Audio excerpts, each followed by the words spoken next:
Hello मनुष्मिया फिसाफोर इसोरफोर बिश्वकर्माफोर गिबि गिबियावनो आंनि अननाय आरो सिबिनायखौ नोंथांमोन बयनोबो जासिहरग्रोनाय जाहैबाय। नोंथांमोननो आं मोनसे फिसा खौरां हरनो नागिरदों। बे फिसा खौराङा जाहैबाय चिरां जिल्लानि सिङाव थानाय मोनाबिलि पिकनिक स्पटनि बानजायारि बिथांमोनहा गामाखालि बोसोरनि बायदि देग्लाय बोसोरावबो मोनाबिलि पिकनिक स्पटखौ बेखेवनो थाखाय लाहार फाहार खालामनाय जादों आरो बे बेखेवनाय हाबाफारिया 2022 मायथाइनि 22 जानुवारिनिफ्राय जागायगोन। मोनाबिलि पिकनिक स्पटनि बानजायारि बिथांमोननि बुंनाय बादिब्ला 2022 आरो 2023 मायथाइनि थाखाय नैबे बोहैथि दाननि 26 नभेम्बर अक्ट'खालि मोनाबिलि पिकनिक स्पटआ खुलि जासिगोन आरो बे खुलि जानाय समाव आं अनिल कुमार नार्जारी हिसाबै नुजाहैगोन। बेनिखायनो आंखौ सापर्ट आंखौ मोजां मोनग्रा साफ्रोमबो रायजो राजाफ्रा 26 नभेम्बर खालि एबा नैबे बोहैथि दाननि 26 नभेम्बर खालि नोंथांमोनहा फैनानै आंखौ सापर्ट होफैनो थाखाय गुरै खावलायहरनाय जाबाय।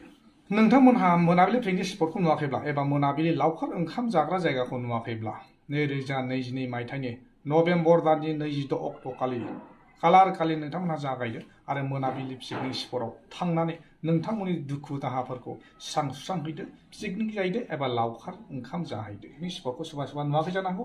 मोनाबिलि पिकनिक स्पट एबा लावखार ओंखाम जाग्रा जायगा ओरैबायदि समायना रमायना, भुटान खाथि, हाजो हाला, बिफां लाइफां, दैमा दैसा गासिबो नुनो मोनजोबगोन आरो नोंथांमोनहा नोंथांमोननि गोसो गोरबोनि साननाय हनायफोरखौ एन्जय खालामहैनो हागोन आरो माने 2023 मायथाइयाव जाहाथे बयनिबो साननाय हनायफ्रा जाफुङो बेखौ आसा खालामनानै नोंथांमोननिफ्राय आं बिदाय लानाय जाबाय। गोजोन्थों।